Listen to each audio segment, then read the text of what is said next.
저는 오늘 본문의 말씀을 통해서 함께 은혜를 나누고자 하는 것은 서로의 짐을 나눕시다 라고 하는 제목을 가지고 함께 은혜를 나누고자 합니다. 우리 좌우 옆 분과 인사 나눕시다. 우리 짐 좀 나눠 가지십시다. 인사합시다. 이제 12월이 됐습니다. 12월의 첫째 주일을 맞이하게 됐는데요. 지나온 시간들을 뒤돌아보면 시행착오들이 많이 있었습니다. 그렇지만 저희 평택중앙교회가 2017년도에는 많은 변화가 일어났었고, 그 다음에 교회 안에 속해 있는 사랑하는 성도님들이 보편적이지만 보편적으로 볼 때 많은 축복을 받았다라고 저는 믿고 있습니다. 자, 우리가 기억할 것은 하나님이 이 교회를 축복하였고 보편적으로 교회 안에 성도들이 복을 받았지만, 우리가 기억해야 될 것은 여기에서 안주해서는 절대로 안 된다라고 하는 것입니다. 우리 앞에 펼쳐져 놓아진 미래에 영롱한 그런 별빛같이 빛나고 드러난 삶을 살길 원한다고 한다면 저희는 두 가지를 꼭 잊어서는 안 되는 것입니다. 그 두 가지가 바로 뭐냐면, 우리 교회가 항상 하나님이 바라시고 원하시는 그 뜻일진데, 그 두 가지는 바로 뭐냐면 교회가 영적으로 성장하는 것입니다. 다시 말한다면 교회가 영적으로 건강한 교회가 되는 것입니다. 또한 두 번째로 잊어서는 안 될 것이, 그 교회 구성원에 있는 모든 성도들 한 사람 한 사람이, 여러분 개개인이 영적으로 건강한 성도의 삶을 살아가는 것입니다. 이 두 가지가 이루어지면 바로 하나님의 기쁨이 될 뿐만 아니라 우리의 삶은 축복의 삶이 될 수 있다라고 하는 것입니다. 여러분, 교회와 성도가 건강하게 되면 우리는 뭘 추구를 해야 되냐면 특권만 목적으로 삶을 살아서는 안 된다라고 하는 것입니다. 그렇기 때문에 반드시 우리에게는 특권이 있으면 뭐가 있습니까? 거기에 따른 의무가 있는데, 의무에 대해서 우리는 많은 사람들이 관심을 두지 않고 특권만 부여받으려고 하는 그런 이기적인 생각 속에서 사로잡히다 보니까 한국의 교회가 질적으로 상당히 많이 낙후되어 가고 있다는 사실을 우리가 볼 수가 있다라고 하는 것입니다. 그렇기 때문에 우리는 반드시 잊어서는 안 될 것인데요, 제가 지난 금요일 날 저희 어머님이 좀 아프셔서 저희가 요양원에 갔다 온 적이 있습니다. 요양원에 가보니까 이거 가자마자 제가 아주 두려워 떨고 왔는데요, 진돗개 두 마리가, 아주 날렵하고 날쌔게 생긴 진돗개 두 마리가 낯선 사람이니까 막 짖어대는데요, 두 눈에는 눈이 반짝반짝 빛나고요, 저를 보니까 저를 잡아먹으려고 막 담배 드는데, 마침내 거기에 우리 목사님이 이 줄을 목에다 매달아서 그냥 놨지, 그렇지 않았으면 저는 물려 벌써 여기 서지도 못할 가능성이 있었다고 하는 거죠. 그러니까 그럼 날렵한 거예요. 그런데 한편으로 볼 때 어떤 검은 고양이 한 마리가 내 앞을 쑥 스치고 지나가는 거예요. 지나가면서 뒤뚱뒤뚱거리면서, 저도 뒤뚱뒤뚱하는 편인데 이 검은 고양이는 더 뒤뚱뒤뚱거리면서 한 구석에서 앉아 누워 자고 있는 거예요. 보니까 이 고양이가 너무 뚱뚱한 거예요. 비대한 거예요. 그냥 먹는 것만 받아 먹었지 움직이지를 않았던 거예요. 그래서 여러분, 검은 고양이 그러면 생각나는 노래가 있잖아요.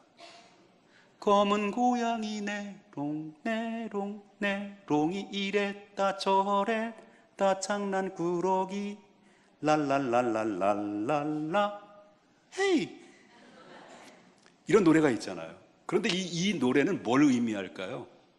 고양이는 날쌔고 부지런하고 또 쥐도 잡아먹고 이런 거를 연상하게 되는데, 그 고양이는 살기를 포기한 고양이 같아요. 한마디로 말한다면 그냥 먹기만 하지 전혀 움직이지를 않는 고양이를 볼 때 난 내 평생 그런 고양이는 처음 보고 왔어요. 그래서 그 주인 목사님에게 고양이를 빨리 처분하십시오 라고 얘기했습니다. 이건 뭘 말하냐면, 우리도 이 말씀을 통해 이 광경을 보면서 느낀 게 바로 뭐냐면, 우리는 성도로서 말할 수 없는 특권을 부여받은 사람들입니다. 여러분, 우리가 예수 그리스도 믿음 하나 가지고 얻어진 게 너무 많은 거예요. 먼저 영접하는 자, 곧 그 이름을 믿는 자들에게는 하나님의 자녀가 되는 권세를 얻게 됐어요. 하나님의 자녀가 됐다라고 하는 것은 바로 뭐냐면 이 땅의 삶을 마감하면 우리가 돌아갈 본향이 준비되어 있다라고 하는 거예요. 이것을 가지고 뭐라고 말하냐면 영적인 영원한 기업이라고 말합니다. 그뿐만 아니라 이 땅에서 주어진 삶 속에서 최선의 삶, 하나님 영광을 위해서 살아간다고 한다면 이 땅에 사는 날 동안 땅의 기업으로 복된 삶을 산다는 것이 하나님의 약속이고 우리에게 믿음의 사람들에게 주어진 특권이라고 하는 것입니다. 그런데 특권에는 뭐가 따릅니까? 의무가 따른다라고 합니다. 우리에겐 특권만 준 게 아닙니다. 의무가 따르기 마련인데 특권은 뭐냐면 받는 것이라고 한다면 의무는 주는 것입니다. 특권은 먹는 것이라고 말한다고 한다면 의무는 움직이는 것입니다. 사람이 자꾸 먹기만 하고 움직이지 않으면 뭐가 됩니까? 비대해집니다. 자꾸 비대해지면 어떤 결과로 옵니까? 성인병에 걸리는 것입니다. 먹었으면 움직여야 됩니다. 여러분, 교회는 교회 성도의 의무에 있어서는 절대적인 것입니다. 이것은 바로 축복과 연결되는 것이고, 그리고 이후에 여러분 우리의 미래에 기업을 잇는 데 있어서 상당히 중요한 요점을 차지하고 있다라고 하는 것입니다. 그렇기 때문에 교회 안에 성도의 의무 중에서는 크게 두 가지 있다라고 합니다. 그것은 바로 두 가지 중에서 첫 번째는 전교인 사역자가 되는 것입니다. 두 번째는 전교인 전도자가 되는 것입니다. 다시 말한다면 선교사가 되는 것입니다. 예수 믿으면 다 누구든지 선교사요 전도자입니다. 예수 믿지 않는 사람은 우리들에게는 선교의 대상이고 전도의 대상인 것입니다. 그렇기 때문에 전교인 사역자, 전교인 바로 전도자가 될 때 그 교회는 건강한 교회요, 성도도 건강한 성도요. 그래서 이 모든 세상을 움직이는 놀라운 원동력이 된다는 겁니다. 이 두 가지가 잘 움직일 때 그 교회를 가지고 뭐라고 말하냐면 하나님이 기뻐하시는 건강한 교회요, 건강한 성도라고 말합니다. 이렇게 될 때 어떻습니까? 우리 안에서는 뭐가 생기냐면 자동적으로 생겨지는 것이 바로 뭐냐면 우리가 자발적으로 전교인 사역자와 전교인 전도자가 된다면 그 안에 자동적으로 우리에 얻어지는 그 시너지 효과가 바로 뭐냐면 최고의 보람과 성취감과 그런 축복의 흔적들이라고 하는 것입니다. 이럴 때는 아멘 해도 누가 뭘 할 사람 하나도 없습니다. 아멘입니까? 자, 그럼 이 두 가지 중에서 첫 번째로 말씀드린 것은 전교인 사역 시스템에 대해서 여러분 한번 생각해 보자고 합니다. 오늘 본문에 보면 이스라엘 백성들이 애굽에서 430년 동안 노예 생활을 하다가 모세의 지도자로 인해서 해방되어서 나왔어요. 나와서 이 광야에서 어떤 전쟁이 일어났는데 아멜렉이라고 하는 적군들과 이스라엘 백성들은 아무것도 준비되지 않았습니다. 무기도 없고 또 전투력도 없고 전투의 전략도 없습니다. 그냥 무방비 상태 속에서 아말렉이 쳐들어오면 그냥 당할 수밖에 없는 불리한 여건 속에 있었을 때에 그때 놀랍게도 상상을 뛰어넘는 이스라엘이 아말렉을 쳐부셨다는 말을 좀 너무 좀 센가요? 이건 때려부시 센 거고요. 어쨌든 아말렉 군대를 대상으로 대승을 거뒀습니다. 그 대승을 거뒀던 것은 싸워서 승리했었던 것은 바로 이스라엘이 강력한 전투력에서 얻어진 것이 아니라 기도의 승리였다라고 하는 겁니다. 바로 이 기도의 승리에 여기에는 이끌었던 4인방이 있었습니다. 전투에 최전에 나가서 싸운 사람은 여호수아라고 말한다면 산 꼭대기에 올라와서 두 손을 높이 들며 나라와 민족을 위해서 기도했던 3인방이 있었는데 그 사람이 바로 모세요, 양편에서 도와줬던 아론과 훌이었다라고 하는 것입니다. 이 4인방에 의해서 기도의 승리로 이스라엘이 바로 아말렉을 대승하는 데 성공하게 됩니다. 그렇다면 얼마나 황홀했을까, 얼마나 쾌감이 있었을까요? 자, 그리고 나서 얼마 있다 이 상황을 보면서 모세를 보자는 거죠. 모세의 그때 당시의 전쟁을 다 치르고 난 다음에 모세의 심령 상태는 어떻을까요? 좋았을까요? 좀 무거웠을까요? 대답이 참 그렇죠?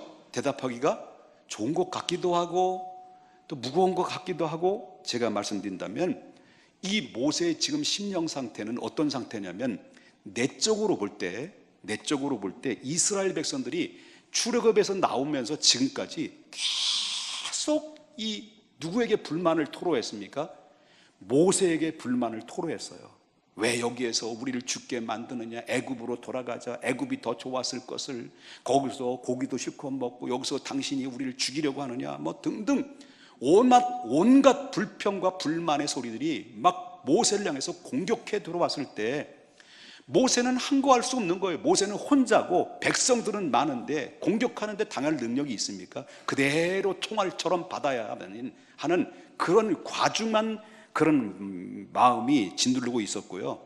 외적으로 볼 때는 아말렉의 전쟁을 치르냐고 얼마나 많이 힘을 기울였습니까? 기도하느냐가 진을 다 뺐죠.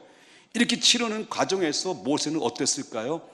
완전히 탈진된 상태 속에서 사로잡혀 버렸습니다. 완전히 탈진된 거예요. 그런데 바로 그때에, 완전한 탈진된 상태 속에 바로 그때에 하나님의 사명을 위해서 감당하기 위해서 오랫동안 떨어졌던 모세의 장인 이드로와 모세의 일행이 시내산으로 온다는 소문을 듣고 부인 십보라와 두 아들을 데리고 그 현장에 찾아온 거예요. 여러분, 심신이 지치고 고날픈 이런 가운데 있었을 때 여러분, 가족 식구처럼 위로가 되고 힘이 되는 것이 어디겠습니까? 완전히 가족 상봉이 돼가지고요, 이런 가운데서 모세는 얼마나 기뻐했겠습니까? 너무 기쁜 가운데 있는데 그 기쁨도 잠깐이었습니다. 그 잠깐이 뭐냐면 다음날이 되었습니다. 다음날이 되었는데 아침에 모세의 장인 이도로가 가만히 이 모세를 보니까 백성들이 아침부터 저녁까지 찾아와서 재판을 해달라고 계속 재판을 걸고 들고 오는 거예요. 그 재판받으러 줄을 막 쭉 서는데 한 사람 재판에서 해결해주면 또 와가지고 왜 또 왔어 하면서, 그래서 자꾸 이렇게 재판을 하다 보니까 하루 온종일 앉아서 재판하는 일을 하루를 소모하고 그냥 말아버리는 거예요. 그러니까 이런 광경을 가만히 보니까 모세는 뜨거운 사막에서 앉아가지고 백성들을 종일토록 이 재판하느냐고 소모적인 삶을 살다 보니까 이 모세는요, 완전히 그러기 상태에, 탈진 상태에 빠지고 말았다는 겁니다. 이때에 장인 이도로가 그 광경을 가만히 보니까 기가 막힌 거예요. 그래서 이 장인 이도로가 모세에게 이렇게 이야기합니다. 17절을 보겠습니다. 여기 봅시다. 17절 시작. 모세의 장인이 그에게 이르되 내가 하는 일이 옳지 못하도다. 네가 하는 일이 옳지 못하다. 네가 지금 이 말은 봐서 너 지금 하는 일이 참 미련하구나, 미련한 방법을 사용하고 있구나 라고 하는 겁니다. 자, 그렇다면 이 장인 이드로의 모세에게 내린 조언이 뭘까요? 그런 처방이 뭘까요? 그렇다면 방법을 제시했는데 그 방법을 제시한 처방은 우선순위를 정확하게 하라는 겁니다. 모세에게, 모세야, 너 우선순위를 정확하게 하라. 그 말이 무슨 말이냐면 20절에 이렇게 이야기합니다. 여기 20절. 자, 다 같이 읽겠습니다. 시작. 그들에게 율법과 법도를 가르쳐서 마땅히 갈 길과 할 일을 그들에게 보이고. 이 말은 무슨 말이냐면 지금 모세가 우선순위가 뭔가를 알아라는 겁니다. 그 모세가 우선 먼저 해야 될 것은 재판이 아니라는 거예요. 재판을 하는 것이 우선순위가 아니라는 겁니다. 그것은 바로 하나님의 말씀인 율법과 법도를 그들에게 가르치라는 거예요. 이 말씀은 무슨 말씀이냐면 모세에게 쉽게 말한다면 너 왜 백성들에게 왜 밥만 떠먹이려고 하느냐. 밥만 떠먹이는 게 중요한 것이 아니라 그들이 스스로 밥을 떠먹을 수 있도록 숟가락질 하는 것을 배우고 젓가락질 하는 것을 배우도록 가르쳐라. 그래야 스스로 떠먹지 않느냐. 너는 왜 백성들을 왜 등에 업고만 다니느냐. 업고 다니지 마라. 이제는 그들이 스스로 걸어 다닐 수 있도록 걸음마를 가르쳐서 스스로 걸어갈 수 있도록 하라 라고 하는 것이 바로 이드로의 제안입니다. 자, 이렇게 이제 하다 보니까 그래야만이 어떤 일이 된다는 거예요.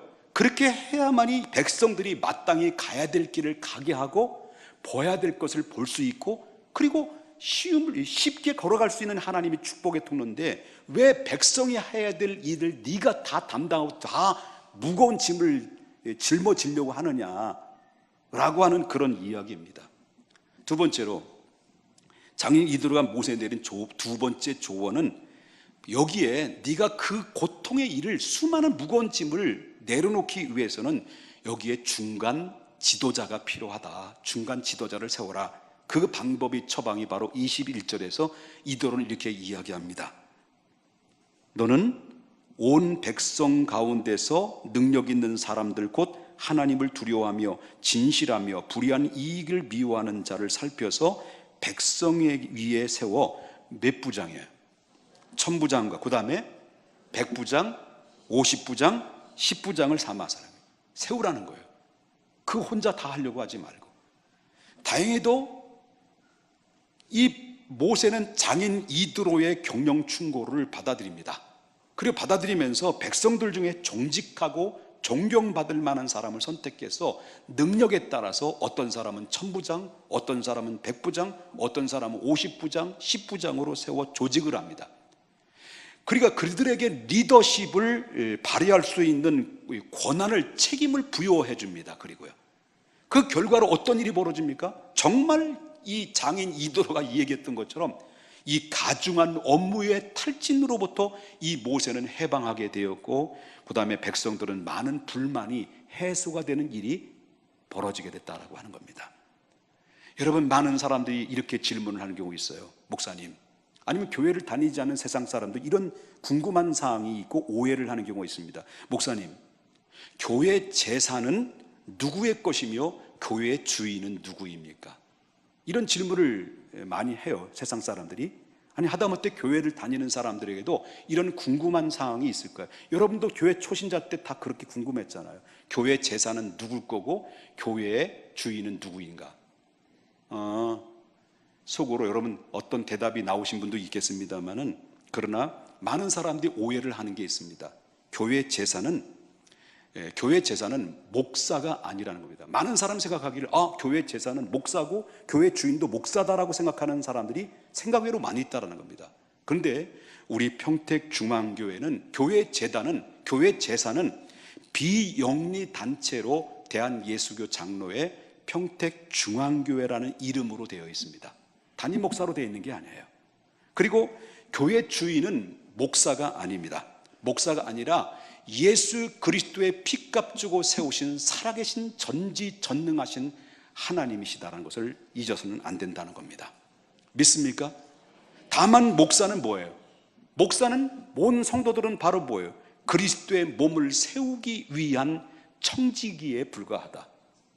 교회를 반드시 세우고 교회를 아름답게 만들고 교회 성도들을 건강하게 만들고 하나님 나라를 세우는 일에 하나님 앞에 부름받은 청지기의 대표로만 세워진 것이지 교회의 재산의 주인도 아니고 교회의 주인도 아니다라고 하는 것입니다.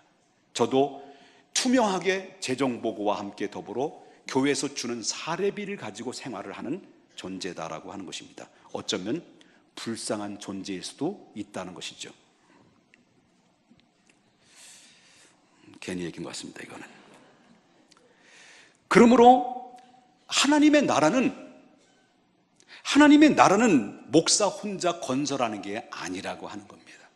모든 지체가 연합하여서 한 몸을 이룬같이 모든 성도가 다 같이 바로 은혜와 능력에 따라서 함께 사역에 건설을 하게 되는 장이 바로 교회요, 그 다음에 하나님의 나라인 것입니다. 여러분에게는 다양한 재능들을 가지고 있습니다. 다양한 하나님이신 은사를 가지고 있습니다. 그 은사를 가지고 우리 함께 서로 공유하고 같이 짐을 나눠 가지면서 하나님의 교회를 세워져 나갈 때 그 교회는 건강한 교회가 될 수 있고 그 교회 구성원의 성도들도 건강한 성도가 될 수 있다라고 하는 것입니다. 여기에서 팀 사역에 대한 이야기를 거론하지 않을 수가 없습니다. 팀 사역이라는 게 뭘까요? 각 분야의 전문성을 가진 사역자들이 한 목적을 가지고 협력하는 기관이 이 팀 사역인 것입니다. 우리 평택중앙교회가 이제 한 달 남았습니다. 한 달 남은 이 미래를 향해서 2018년도를 우리가 미래를 향해서 새로운 개척을 해 나가야 될 것입니다. 우리 평택중앙교회가 건강한 교회가 되기 위해서는 먼저 여러분 한 사람 한 사람이 팀 사역에 다 동참을 해야만이 된다라고 하는 것입니다. 1년 내내 교회에 나와서 예배만 드리고 말씀 듣고 찬양 듣고 그 다음에 또 감동만 받고 집으로 돌아간다고 한다면, 여러분 움직이지 않는다고 한다면, 내가 예배만 드리고 그것으로 완전히 거기서 끝나버린다고 한다면, 1년 내내 그것이 누적이 된다고 한다면, 그것은 바로 뭐냐면 먹기만 했지 움직이질 않는 것입니다.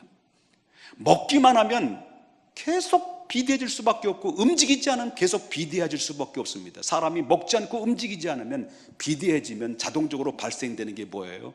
성인병이에요. 그래서 제가 건강에 위협이 와서 10kg를 뺐지 않습니까? 글쎄 10kg. 이 짧은 키에, 이 짧은 이 쇼다리에서 이렇게 엄청난 이 거대한 이 부피를 차지했던 사람이 건강에 위협이 받아서 10kg를 감량했습니다. 10kg를 감량하기 위해서 얼마나 움직였겠습니까? 방정도 5도 방정을 다 떨면서 스텝 잡고 금식하고 이런 별짓 다 해서 10kg를 뺐는데요, 이제는 아무리 먹어도 살이 안 빠지더라고요. 그 자리에서 그대로 있더라고요. 멈추더라고요. 여러분, 교회가 병드는 이유가 뭘까요?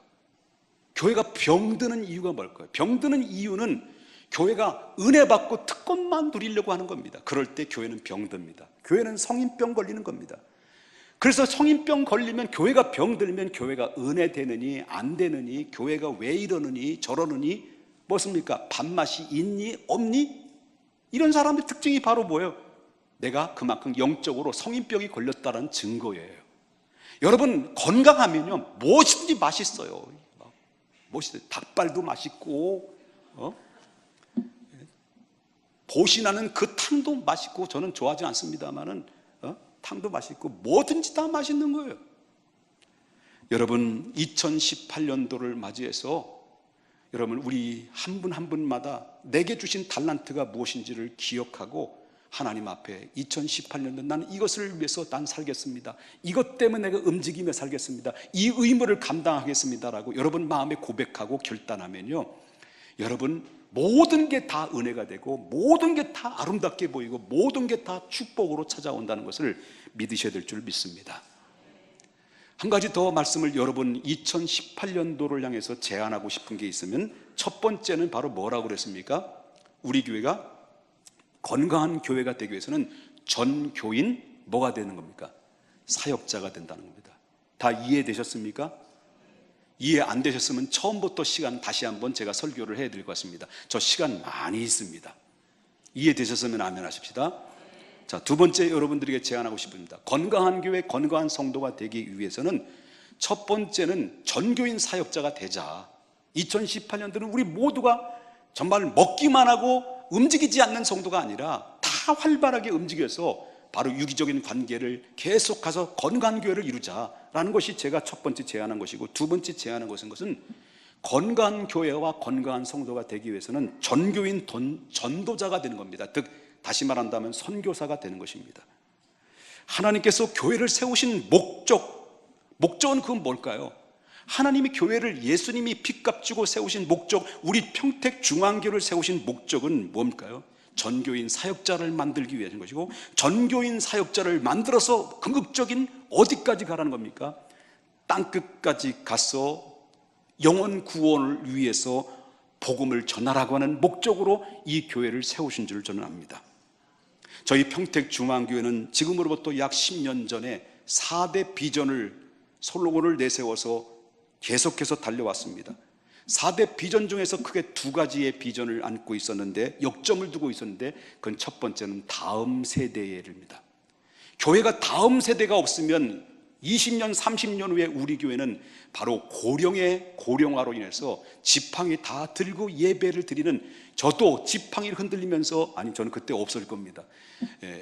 예배 드린 사람들이 많이 있을 것입니다.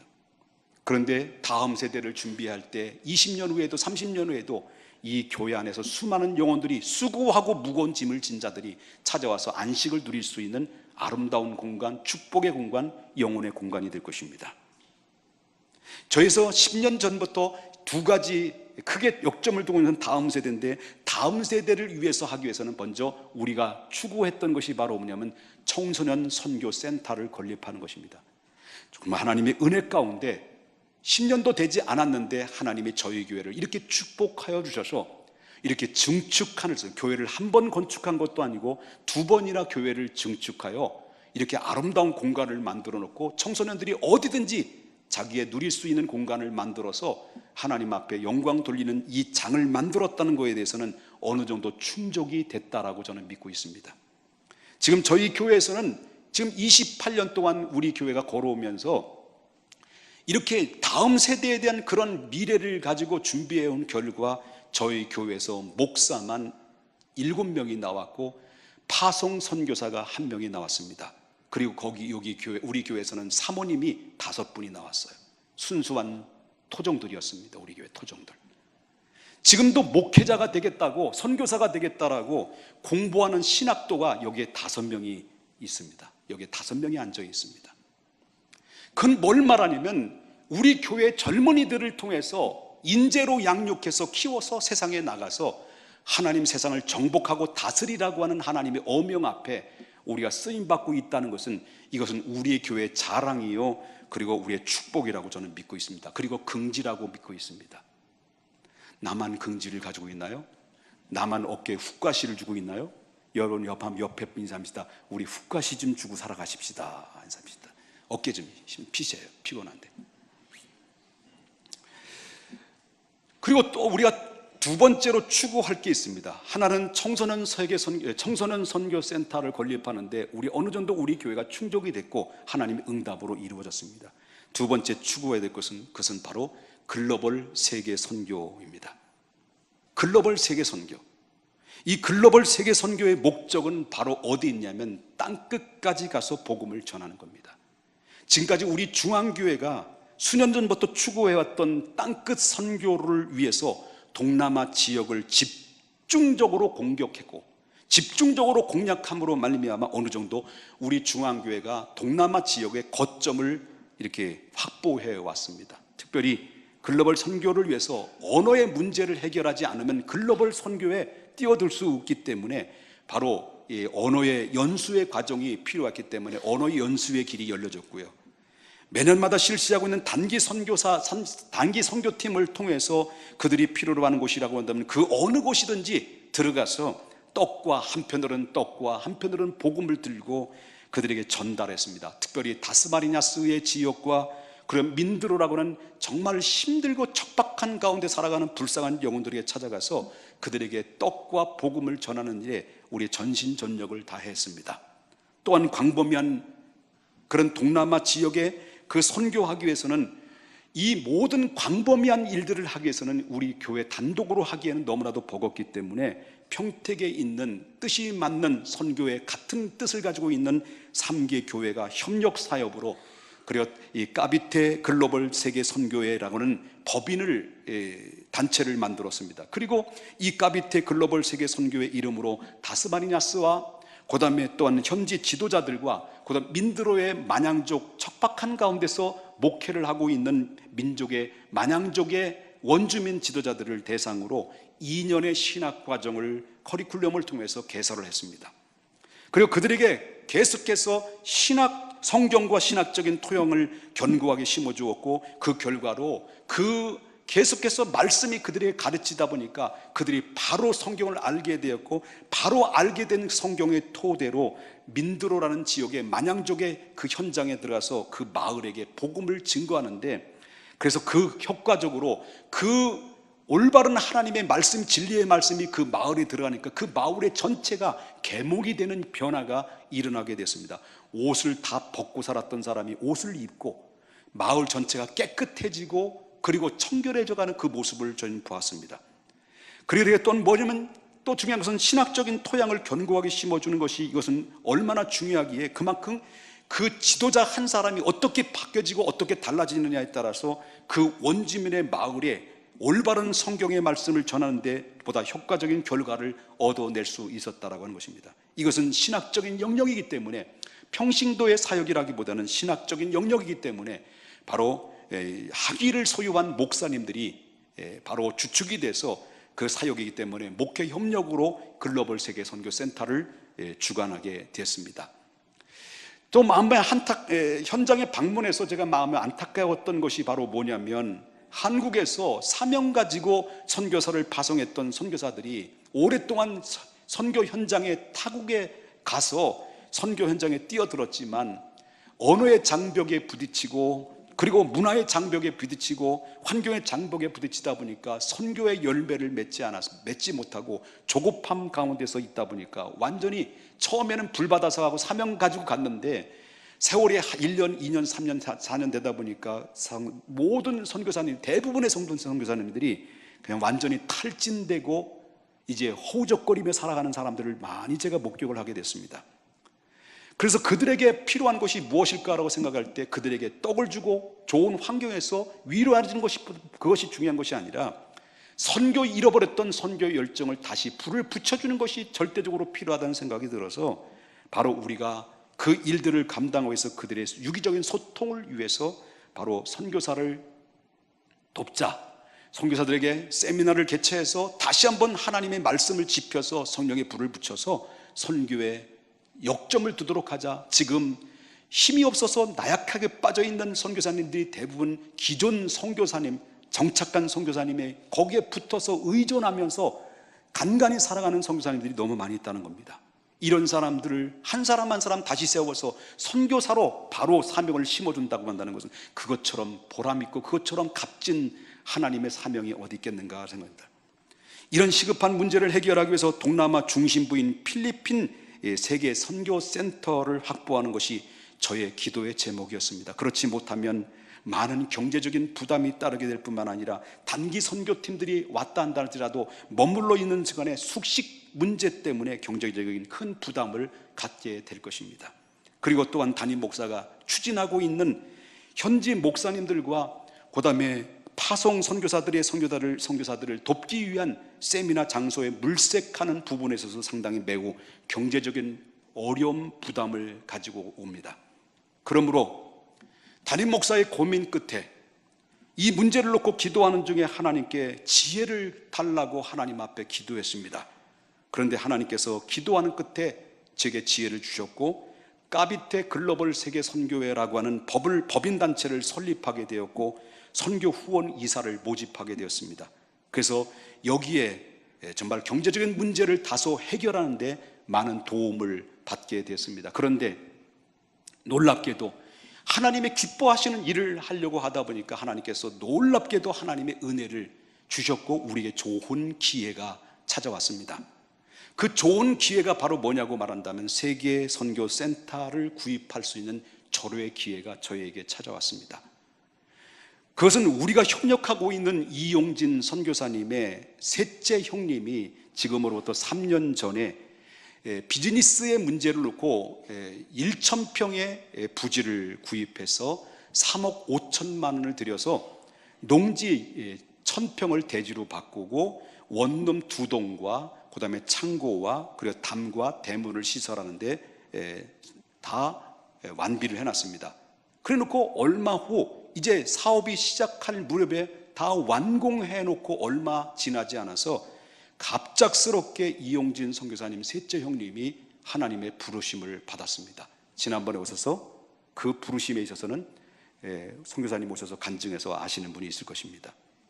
2년이 지난 그러고 나서 그 지역에 2년이 지난 현재 매매가는 3억 5천에서 4억 8천만으로 훌쩍 뛰어서 지금 그 이용진 선교사님 그 형님의 아들들이 그 매매가로 내놨습니다.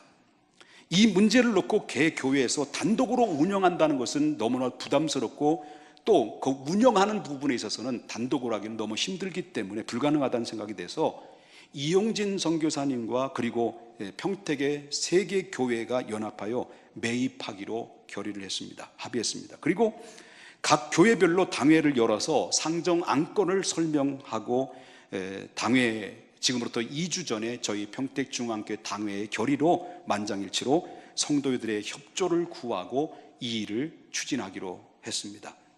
매매 등기의 방법은 이와 같습니다. 법인 명칭은 까비테 글로벌 선교 세계 선교회라는 명칭과 함께 한국 사람 4명과 현지인 1명, 그리고 또한 이 법적 등기를 위해서 현지 변호사 1명이 등장되는데요.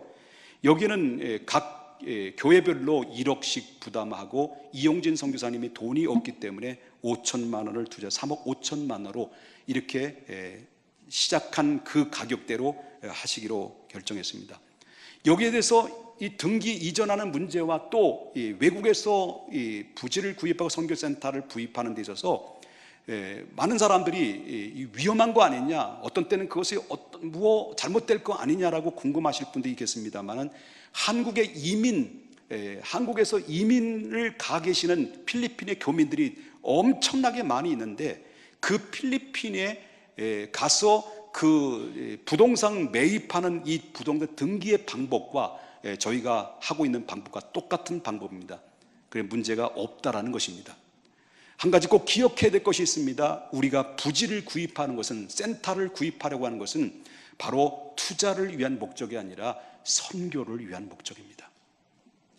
그래서 우리가 정말 하나님 앞에 기도하면서 찾고 있는 중에 하나님께서 우리에게 좋은 기회에서 지난 2주간에 걸쳐서 물색한 가운데서 마땅히 그 장소가 보여서 사진을 찍어서 여러분에 잠깐 보여드리고 말씀을 맺겠습니다.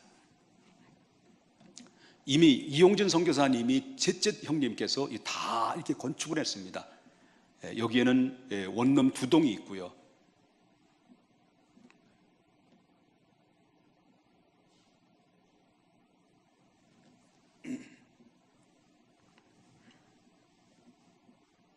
잘생겼죠?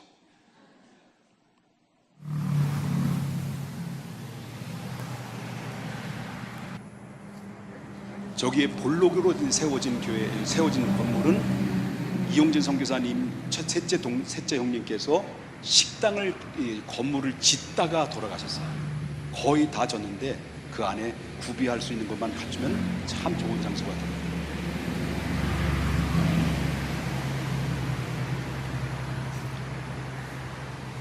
됐습니다.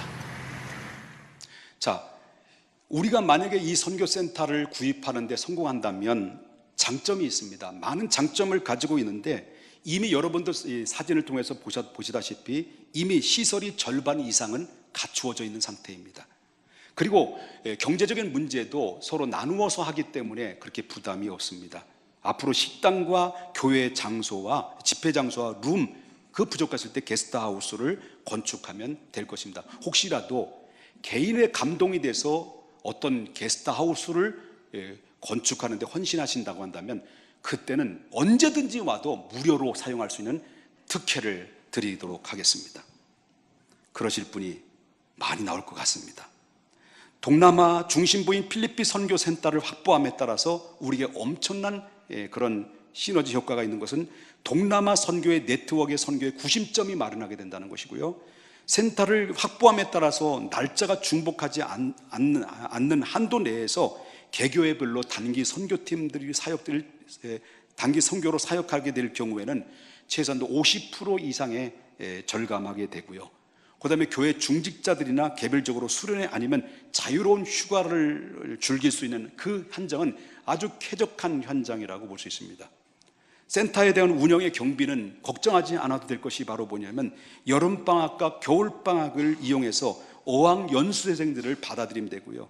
거기에 비용이 나오는 것을 충당하면 되고, 또한 개교일 타 교회가 단기 선교로 오게 되면 그 받아서 그를 운영할 수 있고, 그 운영한 나머지의 금액은 바로 현지 지도자들과 한국교회 파송한 선교사들을 세우는 일에 사용될 것입니다. 결론입니다. 우리가 하나님의 지상 명령 중에서 우리 교회가 순종하는 데 있어서 한 발 한 발 다가가고 있습니다. 우리가 순종할 때 디딜 요단강은 어쩌면 이것이 열릴 것이냐 말 것이냐라는 이 문제 앞에 있지만은, 우리가 요단강을 믿음으로 발을 디딜 때 요단강은 분명히 열려졌습니다. 하나님의 나라를 세우기 위해서는 여러분이 받은 재능, 아까도 말한 전교인 사역자가 되자라는 이 의미에서 제안을 드리고 싶은 것은, 여러분들이 2018년도에 하나님께서 이 전교인 사역자가 되기 위해서는 여러분은 개개인마다 한 사람 한 사람이 자기의 받은 달란트, 재능을 바로 주님께 투자함으로 말미암아 서로의 짐을 나눈다고 한다면 그것은 바로 주님의 기뻐하시는 교회가 될 것이다라고 하는 것입니다. 또한 우리가 추구하고 있는 세계선교센터는 구입은 조금 부담스럽습니다만 1억입니다. 정말 1억인데 물질로 짐을 서로 져준다고 한다면 조금씩이라도 져준다면 티끌모아 태산이 될 것입니다. 한 가지 여러분 염려돼서 말씀드렸습니다만 여기에는 하등에 여러분들의 부담을 드리고 싶은 건 없습니다. 자유로운 마음, 부담이 됐을 때는 안 해도 되는 것이죠. 억지로 강요해서 여러분들에게 이렇게 여러분 제안을 드리는 것이 아닙니다.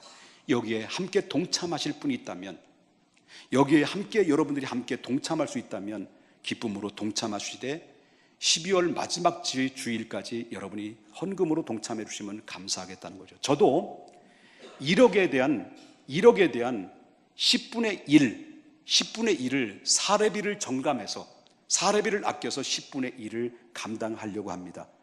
여러분이 많은 분들이 저보다 많으니까 많은 분들이 10분의 9만 해결해 주신다고 한다면 그 문제는 쉽게 해결하지 않겠는가라고 생각합니다.